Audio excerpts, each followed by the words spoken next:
Hello, friends. It's a joy to be in this program. First of all, I would like to thank Lakshmi and Sai Ganesh for giving me this opportunity to participate in this Beyond Mind symposium. My name is Dr. Amit. I'm a medical doctor. And today we have a very interesting subject at hand regarding DNA. DNA, our karmic thumbprint. And in this symposium, as you know, we are bringing some of the pearls of ancient wisdom and also the nuggets of modern research. And we are trying to understand them better and see how that we can apply this wisdom in our daily life.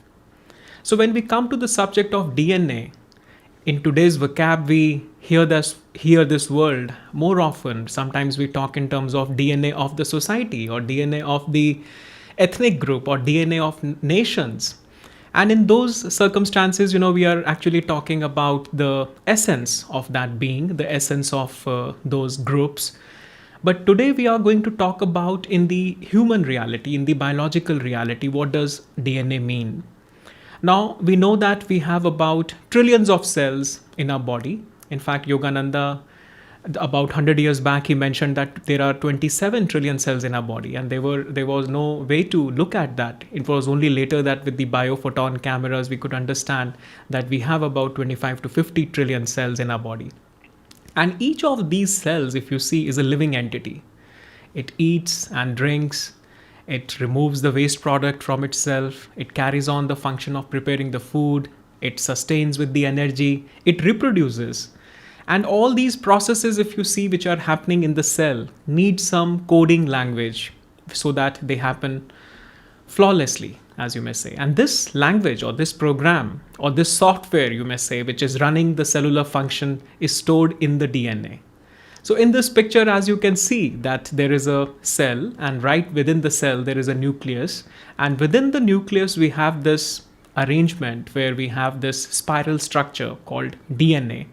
And these segments of DNA are sometimes called genes, which are you can say, the nodal points, which are the main the messengers or the program where there is the program fed into them. So we call them genes, and they are transmitted from one generation to another, and that coding language runs all the processes in a human body.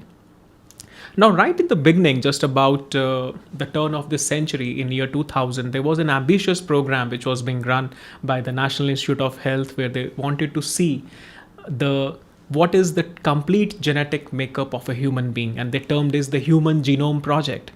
Because the premise was that if we are able to find the genes or the genetic makeup of the humanity, then we will be able to find all the reasons and all the causes of the illnesses. And if we can find out, and if we can rectify the errors over there, we will be able to find a solution to all the challenges, the health challenges, the diseases, and the problems, and so on.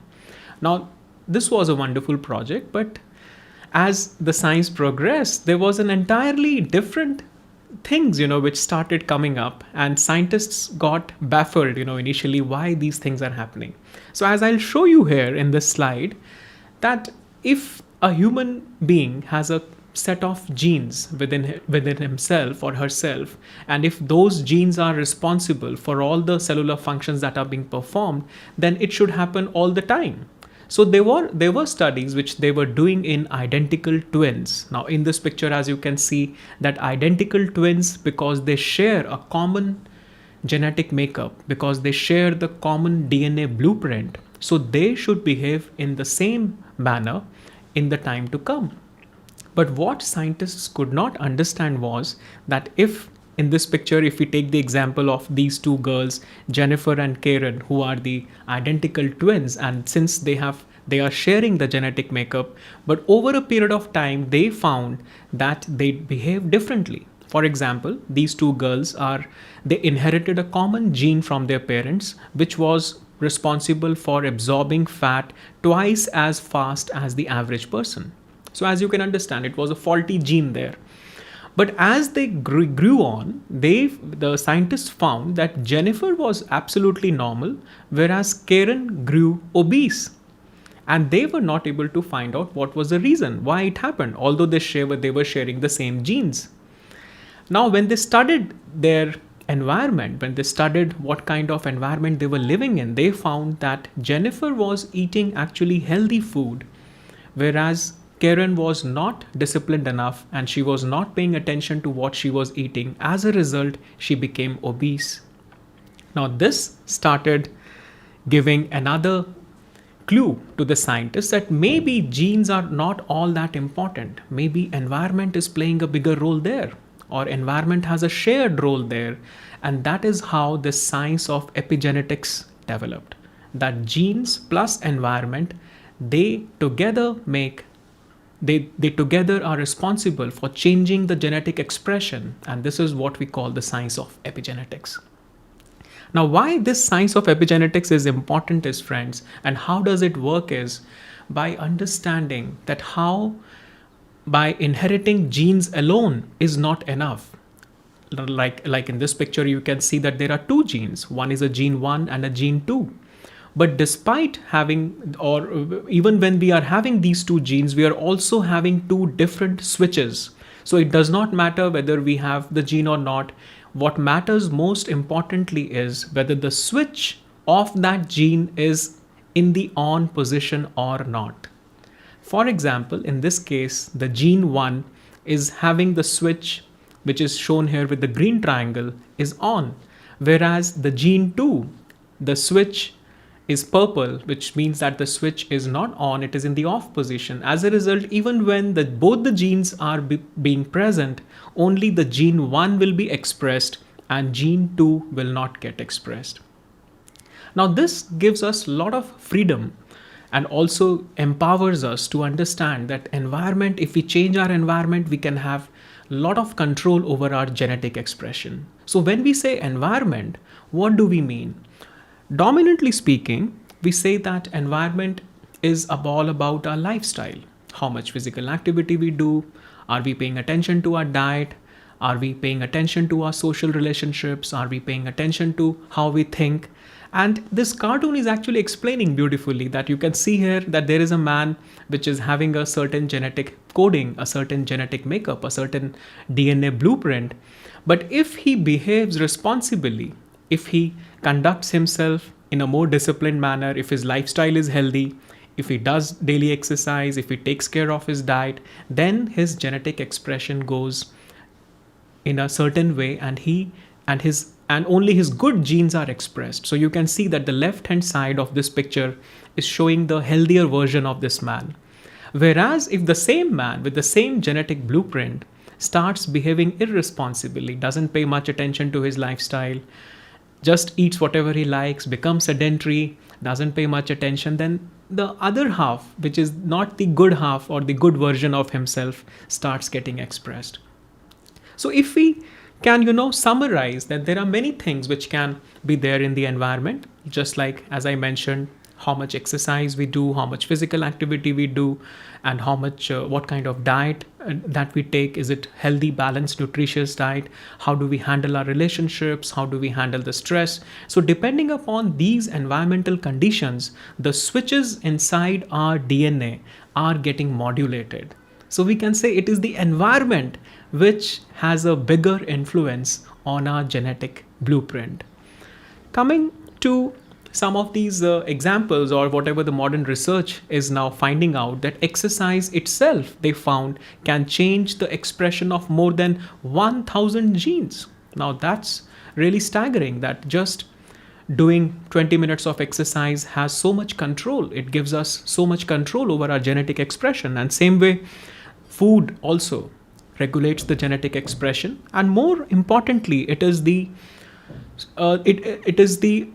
kind of thought processes, how we run inside, how the feelings and thoughts, they run in our mind. And the scientists found that meditation also has the power to influence our genes altogether. Now this brings up to a final summary point there, that if genetics is loading the gun, it is actually the environment which pulls the trigger. And it won't be naive to say that if you really want to transcend your DNA, then it does make sense that if you choose your environment carefully, if you make your lifestyle healthier, then we have this ability to transcend our DNA.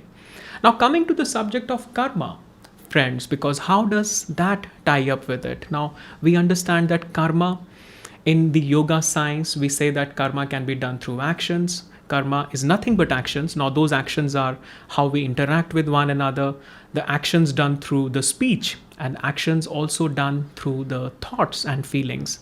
And that sum total of our actions makes, you can say, our karmic blueprint that decides that what kind of life we will have in the next incarnation. Just like in Bhagavad Gita, and Yogananda also mentioned that it is the child who chooses the family, not the vice versa.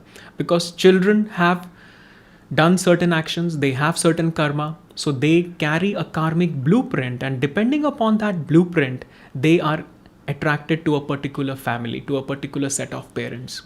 Now, for example, we may say that there was a person, or there is a person who did not behave very in a very disciplined manner in his previous life as far as his food habits were concerned. So since he was not very disciplined, he will be attracted to parents, those who themselves may not be very healthy or may not be very disciplined in their food habits, because like attracts like.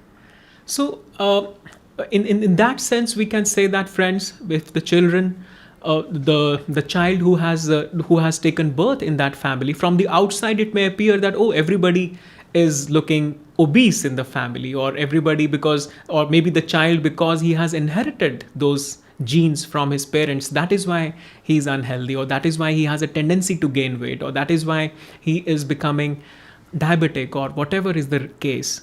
But we forget, because yoga wisdom, or the ancient wisdom of karma, tells us that because that child in his previous life was not behaving in a disciplined manner, that is why he got attracted to a particular family.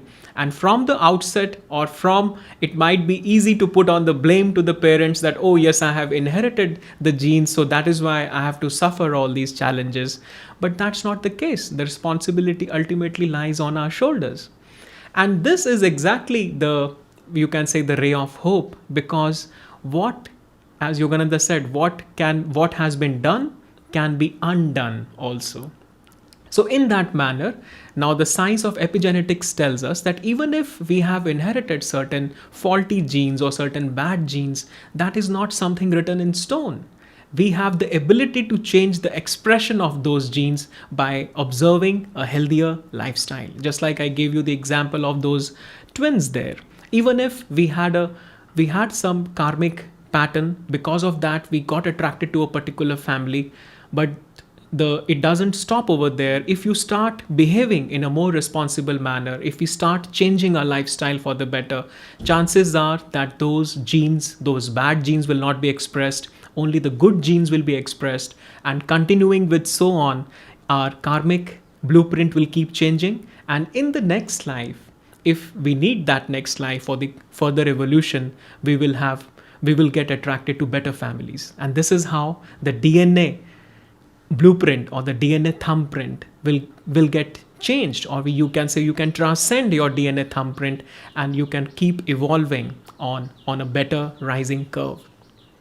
Now, I would just like to conclude this session with a small brief experiential exercise, because when we say karma, when we say that all these actions, what is the origin of all these actions? Because these actions are emanating from the center of our being, and we know that heart is the essence of our being, heart is the essence of our existence. And all these actions, when they are taking place, they always begin with some kind of intention, some kind of desire. There is always a motivation behind all those actions. So if we can take care of our heart center in a better way, if our heart center is calm, if our heart center is always connected to that source, if we understand what is running this heart source, and if we keep in mind that if heart is calm, then all those actions which will take place from that point of origin will always be going in the right direction and will always be beneficial for everyone. So let's do this simple exercise. Let's breathe in, double, and breathe out, double through our mouth. Let's tense our whole body as we breathe in, Hold the tension as long as is comfortable and breathe out. Relax. Let's do one more time. Breathe in, tense, and hold. And breathe out and relax. Now let's sit with a straight spine and keep our gaze at the point between the eyebrows. Feel that that's the point of source from where we are receiving all the energy, all the awareness that is running our engine of existence.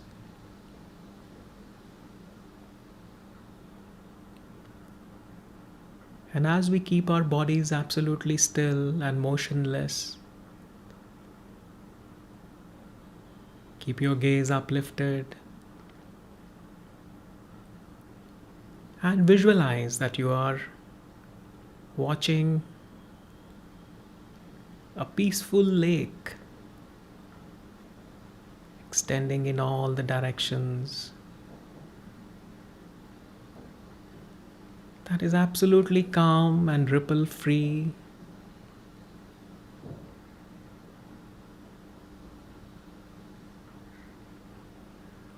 And is extending in infinite to infinite distances in all the directions.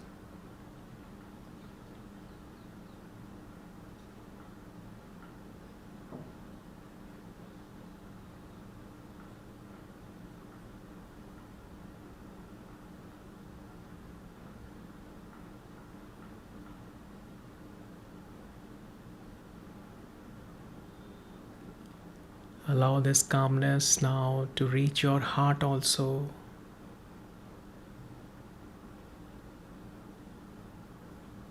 And the more intently you watch this peaceful lake in your mind,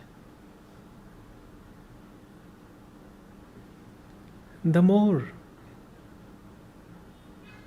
that depth of peace you can feel in your heart.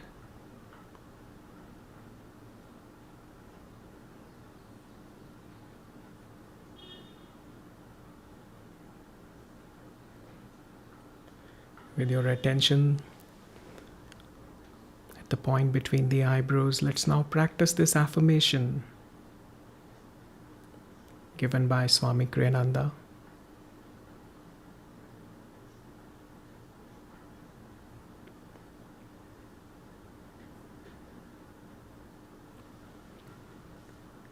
I behold the world with eyes of calmness and faith. I behold the world with eyes of calmness and of faith. For I know that as I view others, so will I myself become.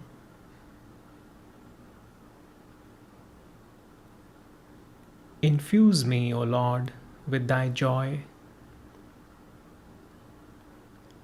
Make me aware of thee in all that I behold.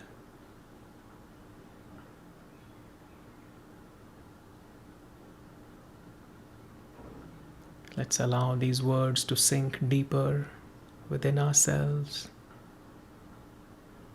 and feel that wherever our gaze goes, wherever it falls, it is always beholding the world with calmness, faith, and joy. And whatever we see around, that is what is going to come within us. That is what we become.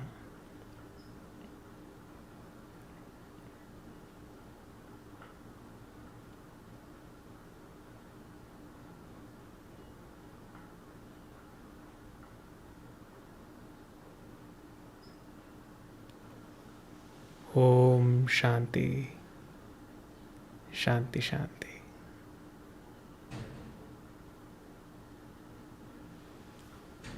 Thank you, friends. It was really a joy to be with you all.